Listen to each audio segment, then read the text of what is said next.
Thank you very much, Mr. Chairman. Ms. Bondi, welcome. Congratulations on your nomination. I'm so glad that you've been nominated, as we discussed when we had the chance to meet. Thank you. It was a pleasure to work with you as a State Attorney General for a number of years, and I'm delighted to see you here today before the committee. I look forward to your confirmation. You will be confirmed. I, too, have taken note of the number of times you have been asked about weaponization of the Department of Justice as if it was a theoretical possibility that might happen in the future. One of my colleagues on the other side said, weaponization may well occur under your tenure.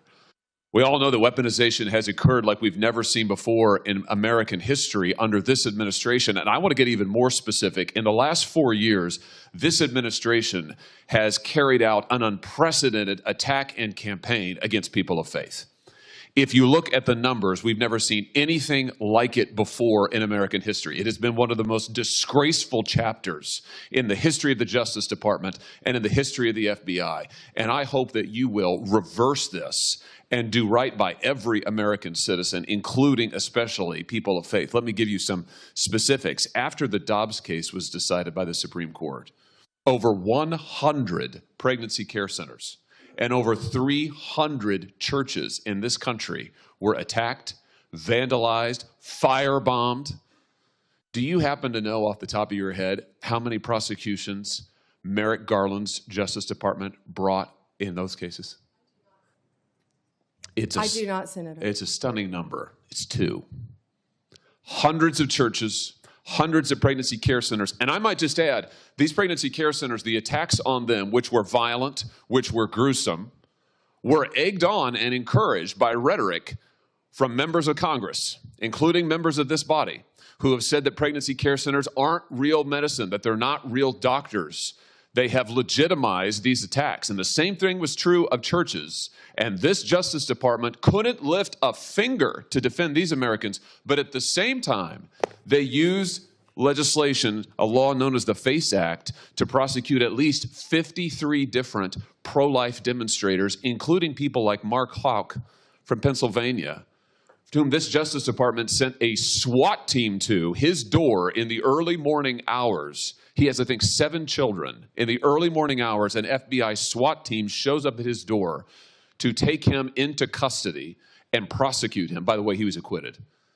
This kind of outrageous, disparate treatment has to end. So here's my question to you. Will you protect churches and pregnancy care centers when they are targeted for violence, when they are targeted for intimidation, when their members or parishioners are threatened with violence or other acts of illegal behavior? Yes, Senator. Will you stop the disparate treatment of Americans on the basis of religious faith? Yes, Senator. Will you stop the deliberate persecution of pro-life Americans for nothing more than their pro-life beliefs? Yes, Senator. Will you ensure that nothing like the Mark Houck case happens again, that Americans do not have SWAT teams arriving on their front doors with armed weapons to terrorize their children and their spouses, only in the end, of course, to have the case lost because there was nothing to it? Will you put an end to that kind of deliberate intimidation of the good American citizens on the basis of their religious beliefs? Yes, Senator. I'm glad to hear you say that because we need it. We need it. Ms. Bondi, we need a new chapter at the Justice Department, and we need it quickly. And I'm glad you're committed to it. Now, I also have heard you've been asked about your comment that you thought that in some cases we need to investigate the investigators, the ones who were bad. You know, I have to say I'm glad to hear you stand by that. We need to do that. You need to do that. And I'll give you another example. I'm sure you've read about this memo, which I now hold in my hands, this memo that was developed by the FBI field office in Richmond, Virginia, 23rd January 2023, targeting Catholic parishes for spying, for recruitment of infiltrators. I mean, the memo goes on and on and on about the FBI's plans to put assets into Catholic parishes, into choirs. This is an unbelievable, unbelievable assault on Americans' First Amendment rights, and we only know of it because of a brave whistleblower who came forward and released it to us. And I will tell you, I have never been misled and lied to like I was by the current Attorney General and the now former FBI director when they sat right where you're sitting now and told this committee, oh, we don't know anything about it. Oh, only one field office was involved. It was the single work of a single field office and a very few individuals. As it turns out, that's not true. Multiple field offices were involved. Multiple individuals were involved.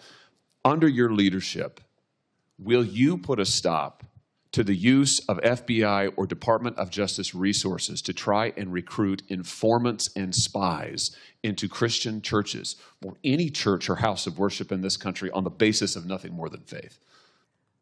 Of course, Senator. Let me just say this. To our knowledge, no one who was involved in the writing and performance, execution of this memo has been disciplined or fired. Will you conduct an investigation like you talked about, Ms. Bondi, that will get to the bottom of abuses like this? And to be clear, this is an outrageous abuse. It is an outrageous abuse.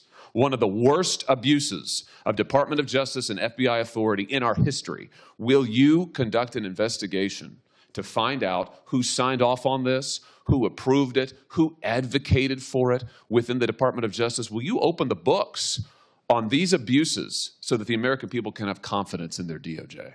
Senator, and I think what you're talking about is the ultimate weaponization, what we've been discussing all day. If I am confirmed as Attorney General, one of the first things I will do, there'll be many, but I will personally read that memo, and if Mr. Patel is confirmed, discuss it with him right away. Fantastic. And will you work with this committee and our relevant subcommittees? I'm going to chair a subcommittee called the Crime and Terrorism Committee. We're going to do our own investigation into what happened here at the FBI and the DOJ. Will you work with us as you discover the nature of these abuses, and as you put a stop to them, will you work with us to make sure the American people get all the facts and this never happens again? And Senator, yes, I look forward to working with you and the Democrats. I would think this is something that we can all agree on both sides, that this should not be happening in the United States of America, and work together on it. That's fantastic. Let me ask you one other question here in my just few seconds that are remaining. This memo targeting Catholic parishes repeatedly refers to as an expert source a group called the Southern Poverty Law Center.